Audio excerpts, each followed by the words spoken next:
మేమంతా ఎంత టెన్షన్ పడుతున్నామో తెలుసా? అదేంటి బట్టలు తడిగా ఉన్నాయి?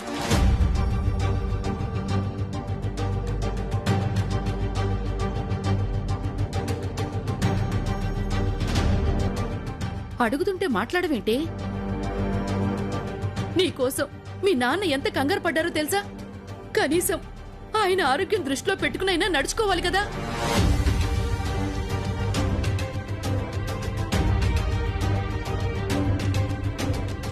సావిత్రి, అమ్మాయి క్షేమంగా ఇంటికి వచ్చింది కదా, ఇంకెందుకు వాదన? అమ్మా బ్రాహ్మణి, డాక్టర్ ఈ టైంలో నిన్ను జాగ్రత్తగా చూసుకోమని చెప్పారు. నువ్విలా బిహేవ్ చేస్తే ఎలాగమ్మా? భోజనం కూడా చేయకుండా ఎక్కడికి వెళ్ళావు?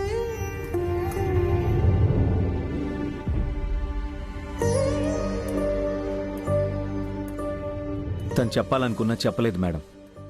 చెప్తే మీకెక్కడ కోపం వస్తుందో అని.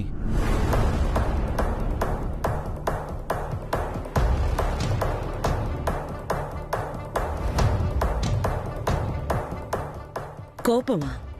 నా కోపం వచ్చే పని నా బ్రాహ్మణి ఎప్పుడు చేయదు.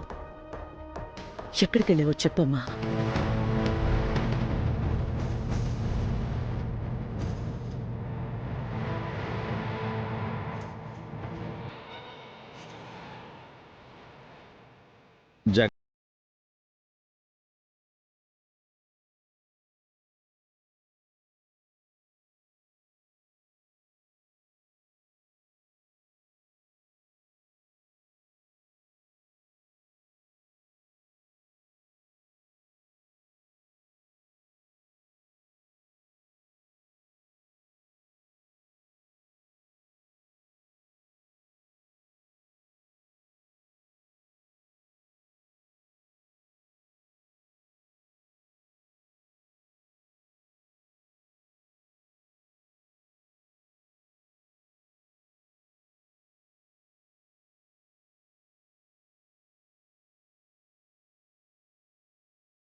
మాట్లాడాడు.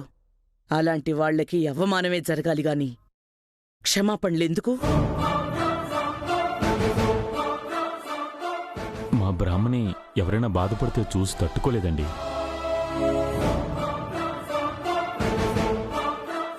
అందుకే మాట్లాడడానికి వెళ్ళుంటుంది. అంతేనమ్మా? మీ బ్రాహ్మణి ఇప్పుడు మా ఇంటి కోడలు నారాయణ గారు. ఆ జగన్నాథం వల్ల జరిగిన ఇష్యూస్ తెలియక మీరిలా మాట్లాడుతున్నారు. వాగ్దేవి, పొరపాటు ఎవరిదైనా ఇప్పుడు గతం దేనికి?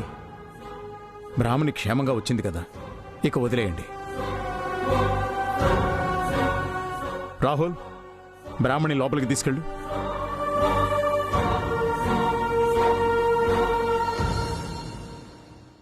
సరే డాడ్. అవును, జగన్నాథం గారిని కలవడానికి వెళ్తే ఎందుకు తడిచింది?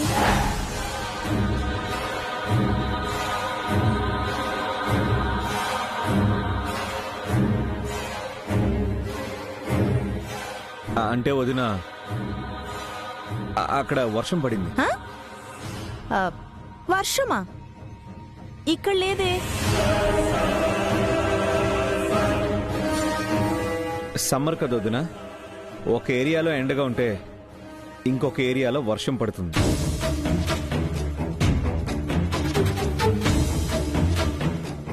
జగన్నాథం మామయ్య ప్లేస్ దగ్గర ఫుల్గా వర్షం పడింది. అలా తడుస్తూనే మాట్లాడింది.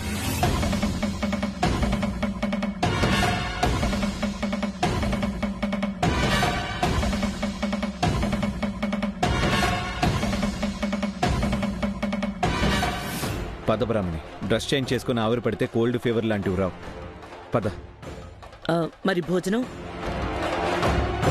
కాసేపటి తర్వాత తింటాం మేడం, మీరు తినండి.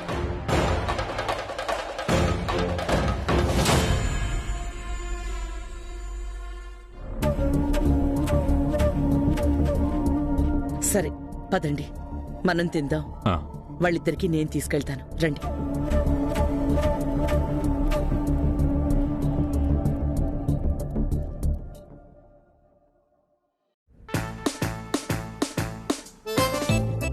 రష్యాలో వేసిన బాంబు ఉక్రెయిన్లో పడ్డట్టు హైదరాబాద్లో అక్కడక్కడ వర్షాలు పడటం ఏంటి? ఏమోలే.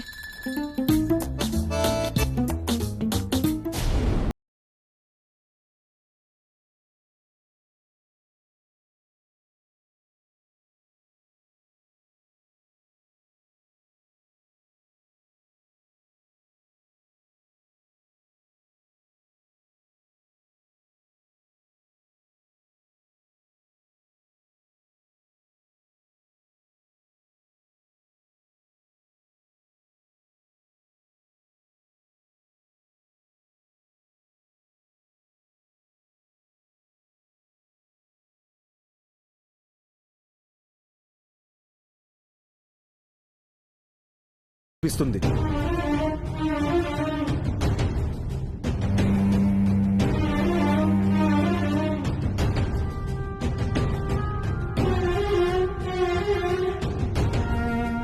అరే, నేను ఎన్ని జాగ్రత్తలు తీసుకుంటున్నా, ఎందుకు ఇంత కేర్లెస్ గా ఉంటున్నావు? బిడ్డ పుట్టాక కాదు, కడుపులో పడినప్పటి నుంచే ప్రేమ చూపించాలి.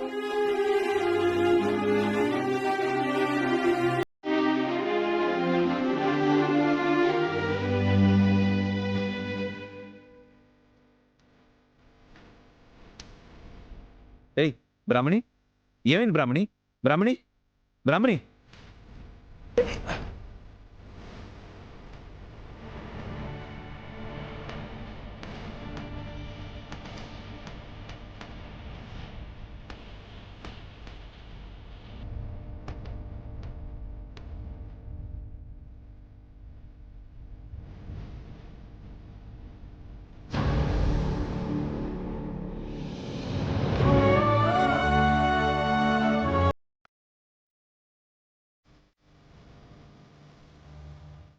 ఇప్పుడు ఓకేనా?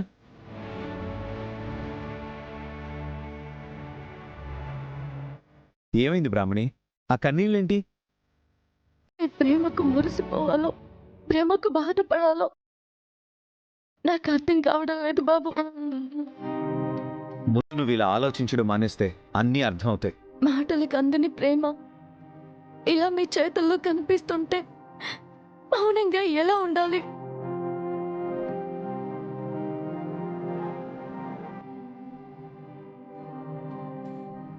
నేనంటే మీకెందుకింత ప్రేమ? నేనేమి కానని ఫీల్ అవుతున్నప్పుడు ఎందుకే కేరింగ్? నా కడుపులో బిడ్డకి మీకు ఏ సంబంధము లేనప్పుడు ఏమైతే ఏంటి? ప్రాణం విలువ తెలిసిన వాణ్ణి అంత తేలిగ్గా ఎలా తీసుకోమంటావు చెప్పు. అయినా నువ్వు నా కోసం ఫారెస్ట్లో చేసిన దాంతో పోలిస్తే ఇదేం పెద్ద విషయం కాదు. అది నా బాధ్యత బాబు, మీరు అనుకుంటున్నట్టు సహాయం కాదు. మీరు చూపించే ప్రేమ అభిమానం వల్ల ఎంత దగ్గరగా కనిపిస్తారో. నువ్వు సరస్సువి కాదు, బిడ్డకి నాకు ఏ సంబంధమూ లేదన్నప్పుడు అంత దూరం అవుతున్న భావం కలుగుతుంది తప్ప భరించలేకపోతున్నాను. పరాయి వ్యక్తిలా కనిపిస్తున్నారు, పిచ్చెక్కిస్తున్నారు బాబు. నేను తల్లిని కాబోతున్నానన్న సంతోషం కన్నా రేపన్న రోజున ఏమవుతుంది, ఇంకెంతకాలం ఇలా మిమ్మల్ని నమ్మించాలో అని నన్ను భయం వెంటాడుతుంది బాబు.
నా మనసులో నీ స్థానం చెరగదని, నీ అంత ప్రేమ ఎవ్వరూ పంచలేరని ఇన్ని రోజులు అనుకున్నాను సరసు. కానీ బ్రాహ్మణి నీకు పోటీ ఇచ్చింది.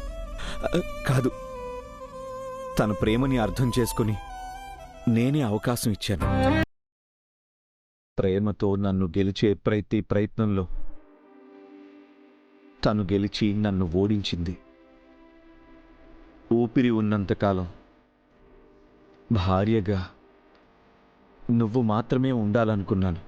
కానీ అనుకోని పరిస్థితుల్లో తనకి తాళి కట్టాను. బ్రాహ్మణి ప్రేమకి లొంగడానికి సగం కారణం నీలా ఉన్న రూపమైతే, మరొక సగం నాకు తెలియకుండా నేను పెంచుకున్న ప్రేమ. నువ్వే లోకం అని బ్రతికిన నేను బ్రాహ్మణి ప్రేమకి అట్రాక్ట్ అయ్యాను. అందరి ముందు నింద పడకూడదని తాళి కట్టాను. నేను చేసిన తప్పుకి, నిప్పులాంటి స్వచ్ఛమైన ప్రేమకి సాక్ష్యంగా నే హారతిచ్చి నీకు సారీ చెప్తాను.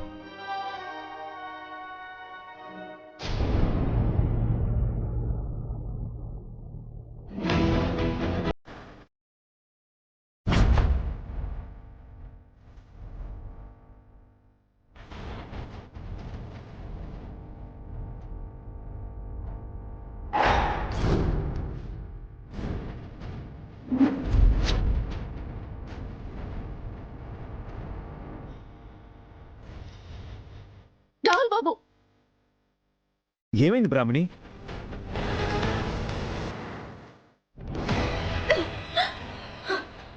ఏంటిది? నేనేమైనా చచ్చానా?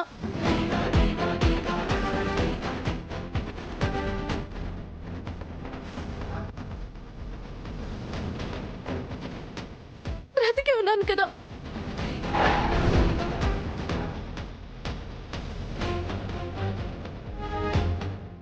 మీ కళ్ళకి కనిపిస్తున్నాను కదా. అయినా ఏంటిదంతా?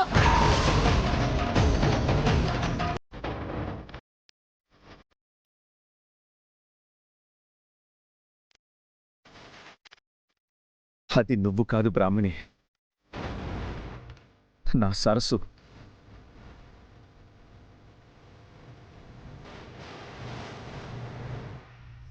అవును బ్రాహ్మణి, ఫోటో చూసి కన్ఫ్యూజ్ అయ్యావా? చూడు, నువ్వు చేసిన పనికి అందరూ ఎలా షాక్ అవుతున్నారు.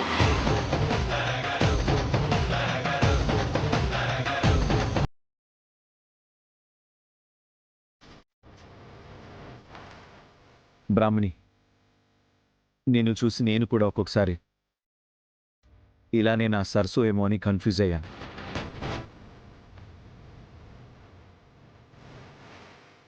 కానీ ఎప్పుడైతే జగన్నాథ మావయ్య ముందు నువ్వు నిజం చెప్పావో, అప్పుడే నాకు పూర్తి క్లారిటీ వచ్చేసింది. నువ్వు నా సరస్సువి కాదు, బ్రాహ్మణివి అని.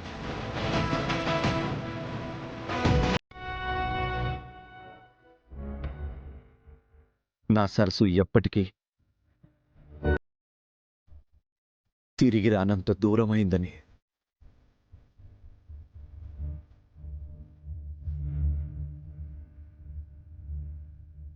చనిపోయిన నా సరస్సుకి మర్యాద చెయ్యాలని, ఇంట్లో తనకంటూ ఒక ప్రత్యేక స్థానం ఉండాలని ఈ ఏర్పాటు చేశాను.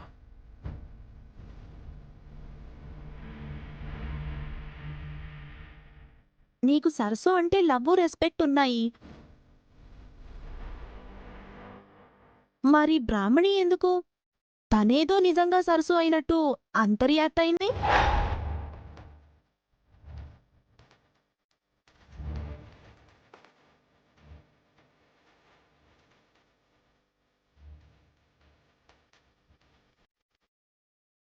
అవునమ్మా, నీకెందుకంత కోపం వచ్చింది? నువ్విలా రియాక్ట్ అవుతావని నేను ఊహించలేదు.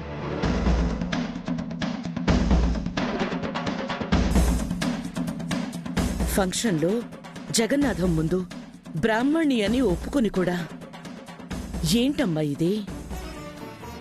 ఏంటి మేడం మీరు మీరు కూడా ఇలా మాట్లాడుతున్నారు? ఆయన సరస్సు ఫోటో అంటున్నారు, కానీ నాకు మాత్రం నన్ను నేను అద్దంలో చూసుకున్నట్టే ఉంది.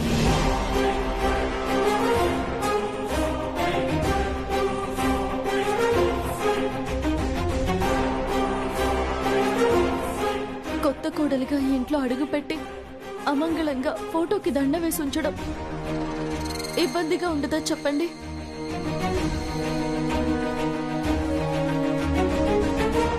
నేనే కాదు, చూసిన వాళ్ళు ఎవరైనా ఏమనుకుంటారు? అదంతా ఆలోచించే నాకు కోపం వచ్చింది. నేనిక్కడ ఉన్నంత కాలం ఆ ఫోటోని అలా దండ వేసి చూడడం నాకు చాలా కష్టంగా ఉంటుంది. బ్రతుకున్నా చచ్చినంత బాధగా ఉంటుంది. దయచేసి అర్థం చేసుకోండి. నిజమేనమ్మా, నేనిదంతా ఆలోచించలేదు. నీకు కష్టం కలిగించే పని ఏది ఈ ఇంట్లో జరగదు, జరగకూడదు. నా కోడలి హెల్త్ కన్నా నాకు ఏది ముఖ్యం కాదు. రాహుల్, తనని రిలాక్స్ అవ్వనివ్వు. ఆ ఫోటో ఇంకెప్పుడు ఇలా పెట్టొద్దు. సరే మేడం, ఇంకెప్పుడు పెట్టను. ఇప్పుడు ఓకేనా బ్రాహ్మణి?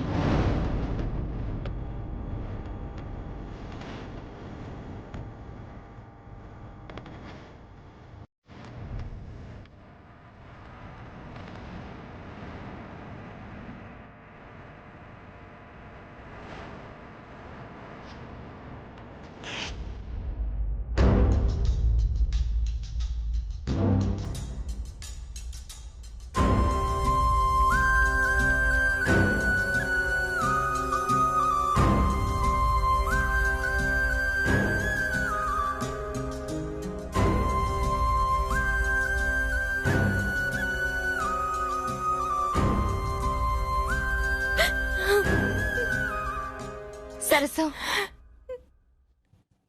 బాధపడకు. ఎలా నవ్యమ్మ, బాధపడకుండా ఎలా ఉండను మీరే చెప్పండి. కళ్ళకెదురుగా ప్రాణాలతో ఉన్న ఫోటోకి దండ వేస్తుంటే కోపం రాకుండా ఎలా ఉంటుంది? నా ఎదురుగా నాకే శ్రద్ధాంజలి ఘటిస్తుంటే కోపడకుండా ఎలా ఉండాలి? హారతితో సారీ చెప్పడం కాదు, ముందు ఆ కళ్ళ ముందున్న చీకటిని తప్పించాలని తెలియడం లేదు మీ అన్నయ్యకి. నేను ఇంటి కోడలిగా మీ అన్నయ్యకి భార్యగా పేరుకి మాత్రమే ఉన్నాను, కానీ ఆ విలువ, ఆ స్థానం నాకు దక్కడం లేదు. సరసు, నీకే దక్కుతుంది. నీకు తప్ప ఆ అర్హత ఇంకెవ్వరికీ లేదు. ఆ ఫోటోను చూసి నీ ఎమోషన్, అక్కడ సిచ్యువేషన్ చూసి ఎక్కడ నిజం చెప్పేస్తావోనని చాలా భయపడ్డాను. నెత్తి నోరు కొట్టుకొని చెబుతున్నా మీ అన్నయ్య అర్థం చేసుకోవడం లేదు. ఇంకెలా చెబుతాను, ఎవరికని చెబుతాను? కానీ ఒక్కటి మాత్రం నిజం సరసు, ఈ రోజు కాకపోయినా ఎప్పటికైనా నువ్వే సరస్సు అని అన్నయ్య నమ్మిన రోజు నీకు సపోర్టుగా ఉండడమే కాదు, మేడం నుండి ఏ సమస్య రాకుండా అన్నయ్య చూసుకుంటాడు. ఆ ఒక్క ఆశ నవ్యమ్మ, గుండెల్లో అగ్ని పర్వతం రగులుతున్నా కన్నీళ్లు చల్లుతూ క్షణక్షణం కష్టపడుతున్నాను. నేను అర్థం చేసుకోగలను సరసు.